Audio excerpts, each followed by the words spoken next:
occuper cette place. Et ça, ce n'est pas facile. Pour être journaliste, il faut avant tout, comme dans le temps, on avait une idée d'une femme journaliste, elle devait être présentable, elle devait être coquette et tout. Peut-être que c'est cela qui donne une image d'elle d'être une femme légère. Elle entre dans tout le milieu. Oui. Je me rappelle, il y a une de nos consorts qui disait que nous sommes partout.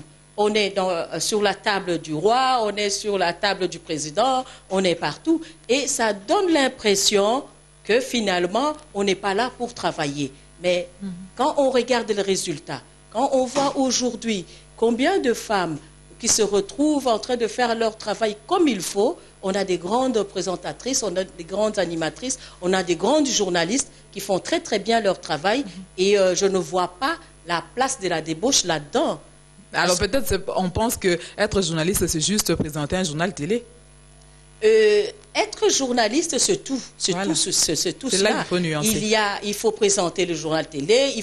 Avant de présenter un journal télé, il y a un travail qui se fait au préalable. Voilà. En amont, il y a un travail qui se fait. Et ce travail-là qui se fait, c'est quoi? C'est le reportage, les dépouillements des informations. Il faut dépouiller les informations. Il faut voir ce qui est véridique là-dedans. Il faut aller chercher à la source l'information qu'il faut. Il faut venir rédiger ce qu'on a fait. Et si on est à la télé, il faut faire encore le montage, voilà. Sélectionner les images et tout ça. Ce n'est pas une mince affaire. Donc, je pense que la femme journaliste, elle n'est pas ce qu'on croit qu'elle est. Je crois qu'un jour, il faudra aller filmer là où se fait le travail pour que les gens puissent voir qu'est-ce qu'il y a vraiment, qu'est-ce qu'elles ont à donner, qu'est-ce qu'elles donnent, quel est l'effort qu'elles fournissent pour que le travail, que le résultat soit là. Parce qu'on voit seulement le produit au finish. On voit un spectacle, on va nous voir à la télé en train de parler, mais c'est tout ce qui a été fait avant. Ça, personne n'a vu. Est-ce qu'il y a une roue qui bloque du côté de la femme journaliste? On voit dans les institutions d'enseignement, de communication et journalisme, il y a beaucoup de filles. Et quand on arrive maintenant au niveau professionnel, sur les métiers, on voit que les hommes sont plus compétitifs, ils sont plus vivants. Alors, où vont ces filles? Qu'est-ce qui fait que la femme, après l'université, elle perd son élan de compétir comme l'homme journaliste? Est-ce que ça c'est vrai? Dire que les hommes sont plus compétitifs que les femmes au niveau des médias. Moi, je ne le pense pas. Ils occupent peut-être des postes de décision, parce que c'est ce que je dis. Ils occupent ces postes-là parce qu'ils ont été avant nous. Et ça, c'est le cas général dans toute notre République, qui est une jeune République aussi. Au départ, à l'acquisition de l'indépendance, il n'y avait pas beaucoup de femmes intellectuelles. Et aujourd'hui, s'il y a moins de femmes qui sont au niveau des postes de décision, c'est vraiment dans tous les domaines. Mais ce qui arrive, c'est qu'on remarque d'ailleurs, moi je pense que les femmes brillent que les hommes, parce qu'elles sont plus souples. Elles sont plus souples à faire ces métiers, et les femmes qui sont là, elles excellent. J'espère que vous ne le dites pas parce que vous êtes femme. Non, pas du tout. Mais comme une analyste. Pas du tout. Je ne veux pas citer les femmes que je connais, qu'on connaît, que tout le monde connaît, qui travaillent très bien. C'est le nombre par rapport, c'est-à-dire ce que je dis, les femmes qui terminent, bien sûr qu'il y en a beaucoup. Il y a 80% des femmes à l'IFASIC, il y a 80% des filles. Donc vous voulez dire, pourquoi est-ce qu'à la fin de leur cursus, on ne le voit pas assez, voilà. On ne le voit pas assez. Je vais vous dire d'abord parce que le métier ne paye pas très bien. Et les femmes, elles sont exigeantes. Elles sont exigeantes. On a besoin aujourd'hui de revaloriser notre niveau économique et on ne va pas toujours s'attarder quand quelque chose ne marche pas. On change de côté. Moi, je pense que c'est ça aussi. On a une vision quand les femmes viennent au niveau de l'IFASIC, puisque c'est la grande école qu'on a ici en RDC, la grande école de journalisme. Elles sont nombreuses à y aller. Mais quand elles arrivent au moment de faire le métier, on voit que vraiment ça ne paye pas. Et ça, c'est une réalité aussi. C'est une grande réalité qui fait qu'elles n'osent pas rester longtemps. Elles y viennent et puis elles vont ailleurs parce que là, elles trouvent mieux aussi. Moi, je pense que ce n'est pas parce qu'elles ne sont pas compétitives. Et les hommes, comment ils font pour rester alors? Il y reste, mais après, on ne termine pas. Il y a moins de gens qui terminent toute leur vie journaliste. Le journalisme ouvre à tout. Et on voit beaucoup de journalistes aujourd'hui qui sont devenus des ministres, qui sont membres de cabinets politiques et tout. Donc, à un moment donné, étant donné qu'on est vraiment dans un pays pauvre, le journalisme, vous le savez très bien, ne paye pas bien. Et pour cela, il faut essayer un peu de racoler, de réajuster voilà. Et tout. Et c'est ce qui fait que au jour d'aujourd'hui, il y a plus de femmes dans l'informel. Alors les femmes, qu'est-ce qu'elles font? Même les journalistes, les femmes qui ont fait le journalisme, elles préfèrent aller à Guangzhou, à Dubaï. Elles vont faire du commerce. Faire le commerce. Mais vous, Madame Christiane Ekambo, vous n'êtes pas partie dans le commerce, vous êtes restée journaliste. Quelle est votre motivation alors? Moi, je suis restée journaliste parce que je me suis toujours dit, et c'est ce que j'ai constaté, je ne sais rien faire d'autre qu'écrire. J'ai eu ces dons-là depuis que j'étais enfant. J'écrivais beaucoup et à un moment donné, j'ai décidé de faire le journalisme. Je suis entrée à l'IFASIC. Dans le temps, c'était l'ISTI. Je fais les LISTI et puis directement, ce que je trouvais de mieux à faire, c'était le journalisme. Et j'ai bien réfléchi parce que ça ne me demandait pas au départ d'avoir de l'argent. J'avais mon stylo, j'avais ma tête et c'était tout. Et votre bloc-notes? Oui, c'est ça. Donc, c'est une façon aussi de faire quelque chose dans la vie sans aller au-delà de ce qu'on a. Mais aujourd'hui, on observe une réalité, Madame Ekambo. Les femmes journalistes craignent de diriger des rubriques politiques parce que à travers nos médias, il y a toujours des rubriques politiques. On voit que de moins en moins, ou alors presque pas, il n'y a pas de femmes qui font la politique, les femmes journalistes. Et c'est plutôt les hommes. D'où vient cette discrimination, si on peut l'appeler discrimination, ou qu'est-ce qui fait que les femmes journalistes se méfient ou ont peur de la politique? Je crois qu'à la fin, là, vous êtes vraiment arrivé à ce qu'il fallait dire. Les femmes se méfient d'entrer, de verser dans tout ce qui est politique et tout. Parce que déjà au départ, une femme, c'est un être qui est au départ très prudent. Très prudent. Alors, pour faire la politique, il faut savoir prendre le risque. Et savoir aussi avoir une position. Il y a en Europe, il y a les journalistes du centre, il y a les journalistes de gauche, il y a les journalistes de droite. Mais dans nos jeunes républiques où on commence à apprendre la démocratie, moi, je trouve tout à fait normal que les femmes n'osent pas se verser là-dedans. Mais ce n'est pas mauvais du tout quand vous vous spécialisez dans la question de la femme. Il y a des femmes qui se sont spécialisées dans la question de l'environnement et c'est ce qui est à la mode aujourd'hui. Donc les femmes préfèrent ce qui est facile? Pas ce qui est facile. Pour parler de l'environnement, il faut avoir des notions. Pour parler de la femme, il faut avoir aussi beaucoup de connaissances. Parce qu'on ne parle pas que de la femme, de qu'est-ce qu'elle a fait, qu'est-ce qu'elle fait à la maison, qu'est-ce qu'elle fait. Non, la femme, c'est tout ce qu'il y a eu comme processus pour qu'elle arrive jusqu'à aujourd'hui. Par exemple, il y a ça. On a fait un cheminement. Et vous, en tant que journaliste, vous devez maîtriser tout ça. Exactement. Pour parler de la femme. C'est ça, moi je pense que toutes les rubriques sont importantes. Ça dépend de comment on aborde ça. Ça dépend de la profondeur, jusqu'où on va disséquer, voir un peu, tailler dans le roc, un peu dans le rocher et tout, pour sortir la matière. Mais vous serez d'accord avec moi que les jeunes filles aujourd'hui, après avoir étudié le journalisme, préfèrent l'audiovisuel plutôt que la presse écrite ou la presse en ligne. Vous, Madame Ekambo, vous avez osé aller dans la presse écrite et la presse en ligne. Vous avez votre journal sur le web, Journal de Nation. D'où vous est venue cette motivation et pourquoi vous êtes-vous démarqué de la règle générale en quelque sorte?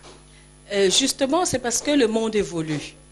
Le monde évolue et puis on voit que les gens, la tendance, c'est plutôt dans tout ce qui est médias, Internet, de tout ce qui est web. Et bien sûr qu'on avait dit à un moment donné qu'il y aura la mort du journal papier et tout, mais ce n'est pas arrivé. Et je crois que ça n'arrivera pas. Mais dans l'entretemps, il y a l'Internet qui prend le dessus, qui vient petit à petit. Et moi, ma vision, c'est qu'il faut y aller. Il faut oser, il faut aller là-dedans. Et avec l'Internet, vous êtes un peu ouvert au monde. Même pas un peu, vous êtes vraiment ouvert au monde. Et c'est pour cela même que j'ai intitulé mon journal « Le Journal des Nations ». C'est un journal qui voit toutes les informations, donc c'est vraiment l'information générale, quoi. Ce n'est pas seulement précis pour la RDC, mais nous prenons un peu, nous balayons un peu tous les grands événements qui se passent dans le monde. Et là, quand on est sur le web, on n'a qu'à cliquer et même la personne qui est à Shanghai nous lit, la personne qui est à Bruxelles nous lit, en Afrique du Sud. Donc, c'est encore mieux que le journal papier. Mais je sais qu'il y a beaucoup à faire. Parce qu'il faut que le journal soit connu. Et ça, ce n'est pas facile. Et ce qui est difficile, en ce qui concerne l'Internet, c'est qu'il faut être à temps. Il faut vraiment... et puis instantané. Oui, c'est ça. C'est vraiment instantané. Donner aussi, même si on n'est pas instantané, parce qu'on ne va pas chaque fois changer. Ça aussi, c'est difficile parce que c'est toute une équipe. Il faut travailler avec les webmasters et tout. Ils doivent quand même aller dormir. On ne va pas toute la nuit sauter sur les informations. Mais je crois que dans quelques années, le journal deviendra grand, comme tous les journaux qu'on voit. Aujourd'hui, Radio Okapi, vous pouvez suivre la radio, vous cliquez, vous avez aussi Radio Okapi. En ligne. Et surtout que les jeunes aujourd'hui ont toujours leurs appareils, ils ont toujours leur portable, et c'est facile, parce qu'on amène, disons, son portable partout. On a dans l'avion, on peut avoir l'Internet. Et le journal de Nation, on le trouve sur quel site alors? www.lejournaldesnations, en un seul mot, .net. Avec un téléphone portable, les jeunes peuvent aussi surfer et puis lire. Il n'y a pas que les jeunes, tout le monde les politiques, hein, dans son bureau, avec son portable, avec son PC, avec son iPad. Il n'a qu'à cliquer sur le www.lejournaldesnations en un seul mot.net. Et là, il a toutes les informations. Même si... si, par exemple, tu entres maintenant que tu as des informations, ça peut changer dans une heure, ça peut changer le lendemain. Donc, c'est comme ça qu'on travaille, quoi. Le média a le rôle de former, d'informer et aussi de divertir. En ce qui concerne le côté éducation, pensez-vous vraiment que l'éducation par le média est une réalité en République démocratique du Congo? Une réalité, oui. L'éducation, ça dépend de quelle éducation. Il y a la bonne éducation et la mauvaise. Mais au départ, il y a l'éducation. On s'instruit à partir des médias. Bien sûr qu'il y a toujours à surveiller, à faire attention, parce qu'il y a le côté, comment je peux dire, très ouvert des médias aujourd'hui, surtout des médias en ligne, les réseaux sociaux, qui font que les enfants, les jeunes versent dans tout ce qui est, disons, entre guillemets, qui n'est pas catholique, quoi. Hein, vous voyez, parce que là, il n'y a personne qui vous surveille et les enfants en profitent un peu. Mais je crois, à partir de l'éducation qu'on leur donne à la maison, à partir des interdits, vous rappelez aux enfants, ça, il ne faut pas regarder, ça, il ne faut pas faire, et tout, et tout, et tout. Et je crois que ça marche. Ils ont compris, à force d'être tout le temps sur l'Internet et sur les réseaux sociaux, maintenant, ils comprennent. Il y a des enfants qui vous disent « Ah, maman, j'ai vu ça, c'est un peu dangereux, mais j'ai vu telle histoire, je ne voulais pas lire. » Donc, maintenant, ils comprennent. Avant, ils y allaient par curiosité. Et comment vous faites pour gérer cette situation par rapport à vos propres enfants? Moi, je veux vous dire que j'ai des enfants, j'ai deux catégories d'enfants. J'ai des enfants qui sont grands et j'ai eu une deuxième génération. Des enfants qui vont faire notre vieillesse, qui sont aux humanités, qui sont jeunes. Alors, ceux-là ont l'avantage d'avoir, comme je dis, des grandes personnes avec eux.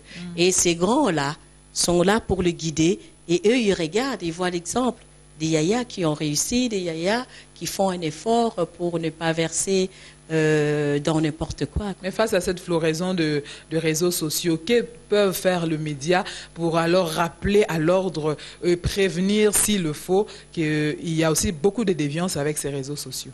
Et justement, le média, c'est rappeler à l'ordre, c'est montrer les déviations, tout ce qu'il y a, tout ce qui peut ne pas être bien pour la société. Et c'est ce que la télévision fait, c'est que la radio fait. Est-ce que ça se fait chez nous ici? Ça se fait chez nous parce que sur nos plateaux, nous invitons tout le monde. Et quand on invite un spécialiste en ce qui concerne les médias, la dérive qu'on peut avoir au niveau des médias, tout cela, on le dénonce. Même au niveau des réseaux sociaux, on vous dit qu'il faut faire attention à ceci. Aujourd'hui, on peut plagier votre photo, si je peux dire. Exactement. On peut poster votre photo et on croit que c'est vous, on vous fait dire n'importe quoi. Ce sont les risques que tout le monde connaît. Et pensez-vous que l'audiovisuel, par exemple, donne assez d'espace à l'éducation de la jeune fille avec des tribunes populaires où elle peut s'exprimer? Je pense qu'il n'y a pas que ça à faire. On donne quand même, on a beaucoup parlé de la femme, on a beaucoup parlé de la jeune fille. Il y a ici les agences des Nations Unies, par exemple le FINUAP, qui a tout un programme qui ne fait que ça. Comment faire pour mettre la jeune fille au diapason quand même du développement?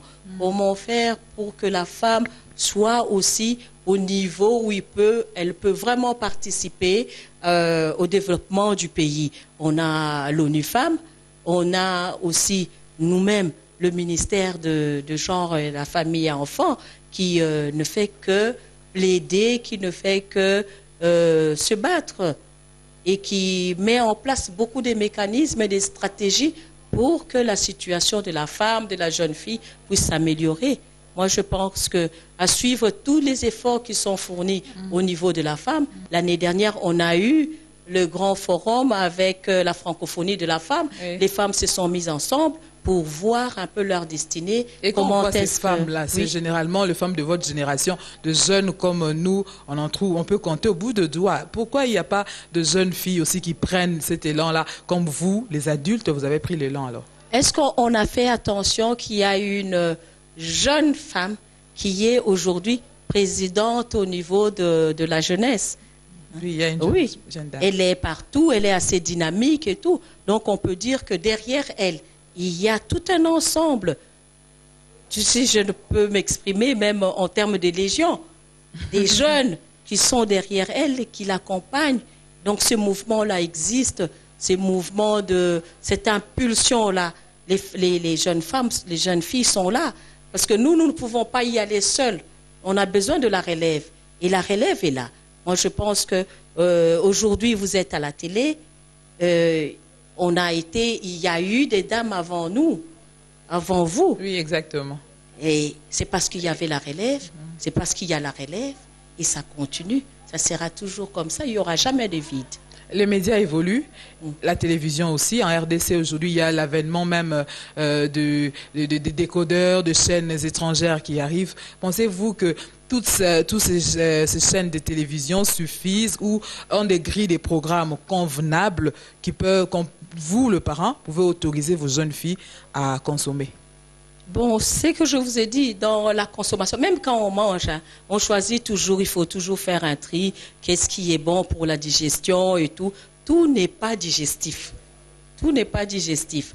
Alors, dans la communication, c'est-à-dire que c'est que offre aujourd'hui la télé, même c'est que offre le monde, qu'est-ce qui nous sauve? C'est ce qui nous sauve, c'est parce que nous avons encore la notion de ce qui est bon et de ce qui est mauvais. Et chacun de nous fait la part des choses. Les valeurs, nous gardons nos propres valeurs et ça va nous aider. Nous sommes des Africains, nous savons que ça, on ne peut pas faire. Il y a des choses où il y a des limites. Il y a des limites. Bien sûr que dans d'autres pays, on y va à tue-tête, on ne sait plus où on va, mais eux, ils savent bien où ils vont. Hein? Ah, c'est ça. Oui. Bon, eux savent où ils vont, mais la cible, ce sont les enfants, ce sont de jeunes personnes, avec le message qu'on leur amène qui peut-être n'est pas filtré, qui peut avoir des conséquences sur ceux qui consomment, la dépravation de mœurs par exemple. On voit aujourd'hui que les jeunes dérivent au niveau de l'accoutrement, de la coiffure, de la parole, parce qu'on imite ce qu'on voit à la télé. N'est-ce pas un problème aussi? Mais je crois que tout cela, en tant que peuple africain, on ne va pas aller, on ne va pas déborder. On ne va pas trop dans les déviations parce qu'il y a toujours la société qui est comme un miroir là et qui nous regarde, qui nous juge. Et ces valeurs-là sont, comment je peux dire, nous sont transmises à travers les anciens, les parents et tout. Nos mœurs font que nous ne pouvons pas aller loin. Aujourd'hui, dès qu'on porte une petite jupe qui est vraiment très haut, là, il y a des jeunes qui huent sur vous. Donc déjà là, c'est quelque chose qui peut vous aider, qui nous aide, qui met un frein, c'est vraiment une barrière qui fait qu'on ne peut pas aller au-delà de la barrière.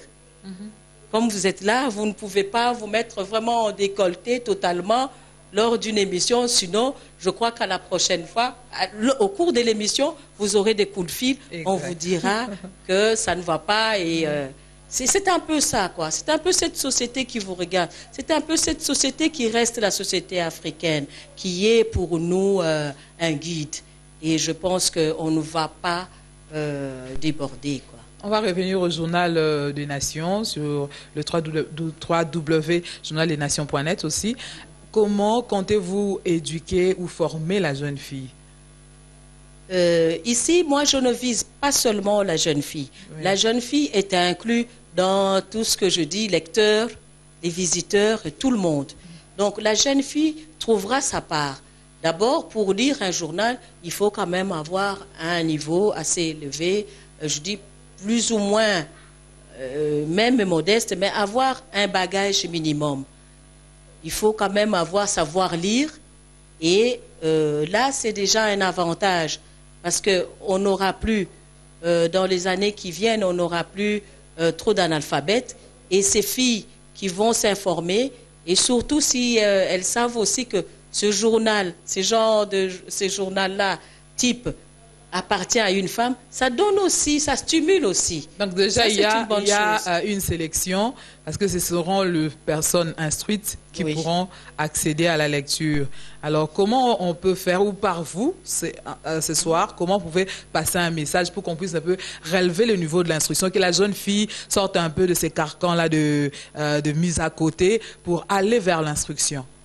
Je crois qu'ici, il faut tout simplement faire un appel.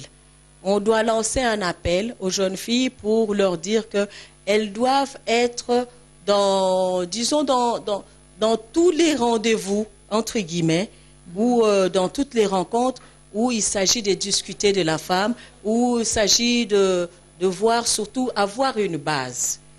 Et toutes les filles, vraiment, moi, c'est que j'insiste sur ce point-là, doivent aller à l'école. Nous avons un retard à rattraper. Je l'ai dit tout au début. Le retard, c'est parce que nous, on a été à l'école, les femmes ont été de la génération de nos mères. Elles ont été à l'école en retard. Il y avait au départ aussi une sélection. Elles allaient au foyer social et tout, tandis que les hommes aussi, allaient travailler, allaient faire des études universitaires. Donc ce retard-là que nous avons pris, nous ne pouvons le combler que si nous nous instruisons. Et l'instruction ne vient qu'à partir d'un certain effort qu'on doit faire. Et bien sûr qu'il faut des moyens. Et les moyens, je crois qu'avec le développement du pays, petit à petit, avec les politiques aussi qui sont appliquées, par exemple l'UNICEF, avec la politique de toutes les filles à l'école, on a vu que le nombre, la participation des filles au niveau scolaire est quand même assez élevé. Il y a de moins en moins des femmes qui vont, disons, qui entrent en mariage très jeunes, quoi. Et il y a quand même ceux qui disent que moi, si à ton Akambokate, maman Christiane. Bon, je crois que ça, c'est ce qu'on appelle des stéréotypes. Exactement. Les stéréotypes, nous, les militants du concept genre ont répertorié tout ce qui est stéréotype et qu'aujourd'hui, on a éliminé ces stéréotypes-là. Dire que moi, si, aujourd'hui, ce sont les politiciens qui se battent pour le pouvoir. Et souvent, ça ne marche pas. Ça ne marche pas. Ce ne sont pas les femmes qui sont là. Mais je crois qu'une fois qu'on aura peut-être plusieurs femmes de l'autre côté, c'est-à-dire au niveau de la politique, si on a plein de femmes au niveau de l'Assemblée nationale, ça sera une bonne chose aussi. Parce que le problème, je pense, que c'est de trouver aussi des stratégies pour participer au développement du pays, pour participer à la res publica. C'est vraiment là le gros secret. Les vacances scolaires se poursuivent, je pense, dans 3 ou 4 semaines. Ce sera la reprise des cours pour les secondaires et après l'université. Les jeunes sont à la maison, surtout les filles, parce qu'on parle plus de filles ici. Quel peut être votre message pour stimuler le goût de la recherche, que les vacances ne soient pas utilisées pour des bavardages inutiles, mais pour le goût de la recherche et l'éveil du sens critique? Dans ces domaines-là, je crois qu'il y a beaucoup de structures qui font beaucoup d'efforts aussi, hein, si je peux me répéter, pour l'encadrement des jeunes. Moi, je vois par exemple, pour que les jeunes ne restent pas dans l'oisiveté, au niveau des églises, par exemple, il y a des journées pour les jeunes, des journées pour les enfants. Il y a l'Église catholique qui organise les patros. Là, il y a des enfants qui vont sur le terrain, pour s'amuser, pour faire des jeux, ils sont ensemble et ça évite un peu de commettre des bévues. Les enfants sont ensemble, ils apprennent quelque chose en groupe. Ça, c'est ce qu'on appelle le patro. Il y a, par exemple, aussi des colonies de vacances qui sont organisées aussi par les églises. Il y a aussi beaucoup de mouvements qui font que les enfants ne restent pas dans l'oisiveté. On voit aussi des jeunes de quartier qui s'organisent en équipe pour le football. Mais c'est vrai que l'avantage est plus vers les garçons parce qu'eux, ils trouvent beaucoup d'occupations plutôt que les jeunes femmes, les jeunes filles qui restent à la maison pour faire la cuisine et tout.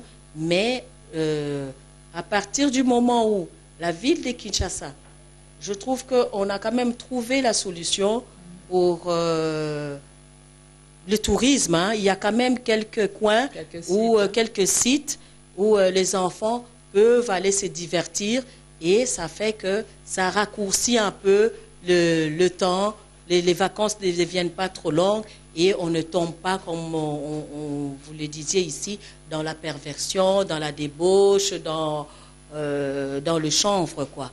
On a quand même le temps de se recycler, le temps d'apprendre. Le compte à rebours est arrivé à 0. Nous vous disons merci à Madame Christiane Kambo, merci. Nous vous souhaitons bonne chance pour le journal de Nation qui vient de naître. Et j'espère que toutes ces féminas qui vous suivent iront lire, et même vous, le monsieur qui nous avez suivi. Fémina, votre magazine qui vous parle de femmes par la femme, vous a présenté aujourd'hui Madame Christiane Kambo. Prochainement, je pense que ce sera vous, Fémina. Ce n'est pas qu'une certaine élite, mais même vous, vendeuse de braises, même vous, vendeuse de pain, même vous, vendeuse de ballots, d'habits, vous êtes la bienvenue, vous êtes Fémina.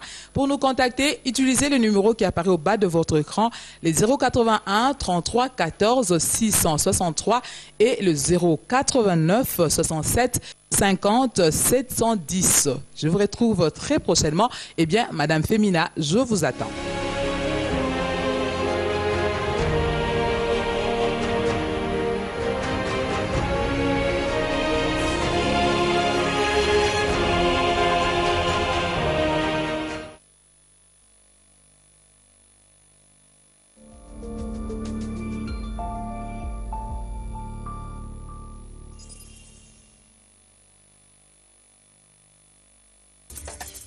Pour en finir avec le savon qui passe de main en main, utilisez Fraise. Le savon liquide idéal pour l'hygiène quotidienne de vos mains. Pratique et esthétique, il se place partout. Délicatement parfumée, sa mousse onctueuse, enrichie d'actifs hydratants, nettoie en douceur toutes les mains. Avec Fraisse, se laver les mains devient un jeu d'enfant. Fraisse existe en 4 parfums. Fraisse pour des mains propres qui sentent bon. Et en version désinfectante, découvrez Novactor, le savon antibactérien pour une hygiène maximale.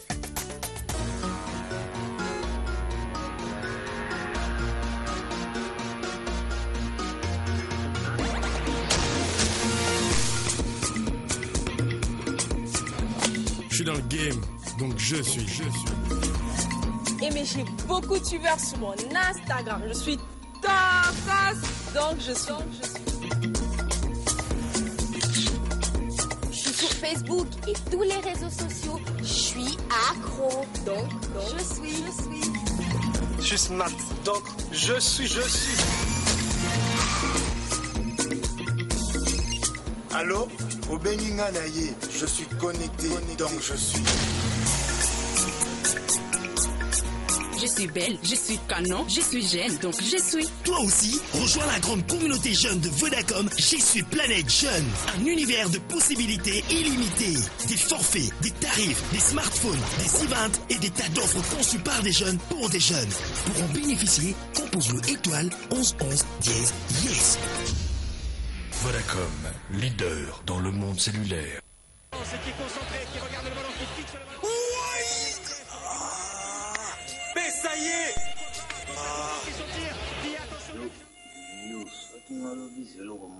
Yo ngungi mukie boye ozonyokola tata mukolo boye zela siko na yeba makasi na yo na Good Night Fast Card. Good Night Fast Card.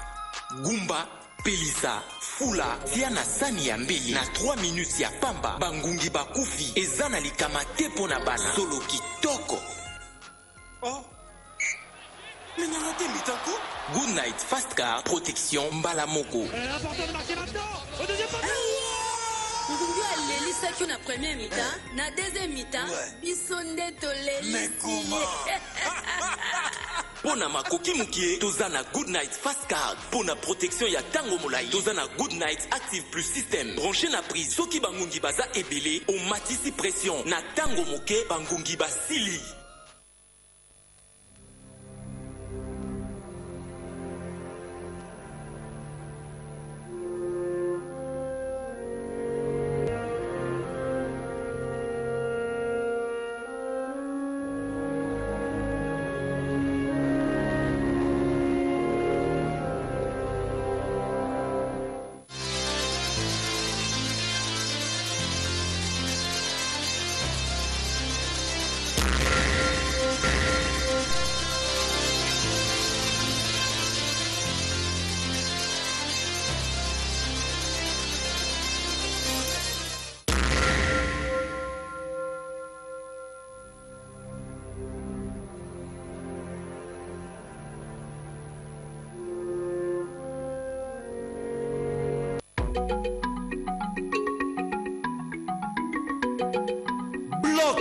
Cadena, mortadela, bloc cadena. C'est-à-dire, au kangi va faire tout, vous allez l'aise. Déjeuner à tombe, vous allez présent. Damage après-midi, vous allez présent. Spaghetti à la bolognaise, vous allez la carte. Bayabino boyema, kanga journée. Si vous êtes bloqué cadena, mortadela toujours super.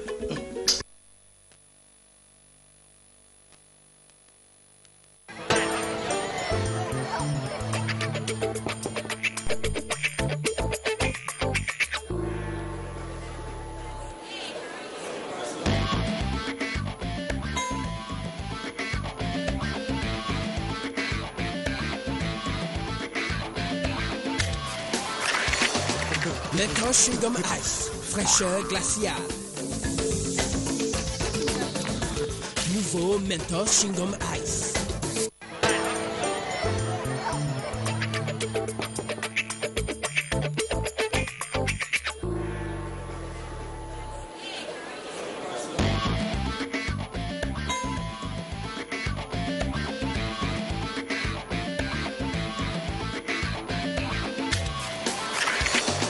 Mentos Chewing-Gum Ice, fraîcheur glaciale. Nouveau Mentos Chewing-Gum Ice. Magasiner seul peut être ennuyant pour certaines personnes.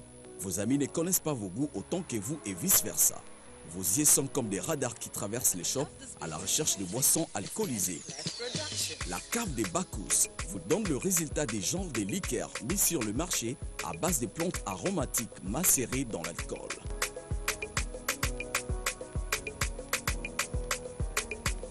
Des champagnes d'origine contrôlée dont la réglementation a nécessité plusieurs siècles de gestation. Des vins qui changent vos perceptions de dégustation.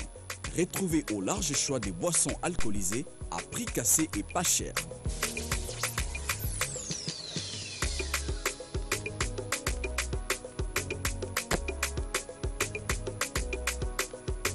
Une seule adresse, la cave des Bacchus. Magasin numéro 4, complexe commercial, 3759 avenue Pierre Moulélé, ex-24 novembre, à côté de Maison Schengen, dans la commune de la Gombe à Kinshasa, RDC. La cave des Bacchus, vente des boissons alcoolisées.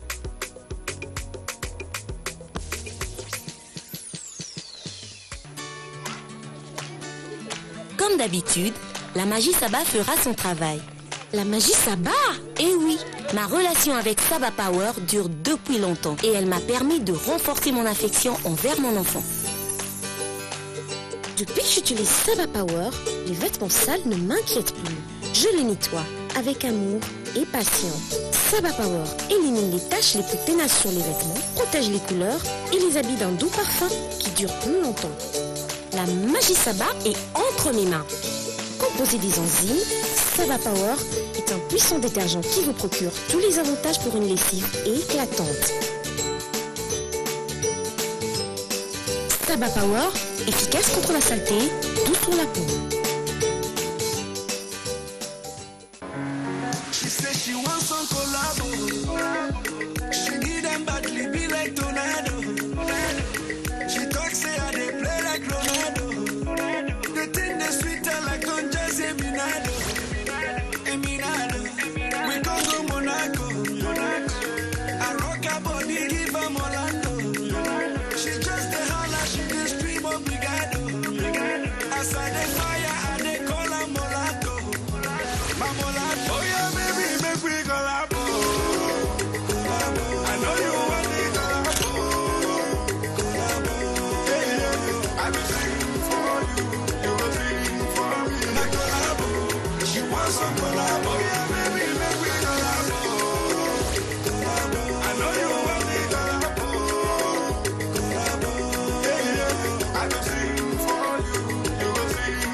Tout au long de la journée, nous amassons de nombreuses bactéries, germes et autres microbes qui nous apportent des maladies. Pour contrer de manière efficace les microbes, voici Bactol Maximum Protection. Un savon antibactérien désinfectant qui aide à combattre la propagation de bactéries.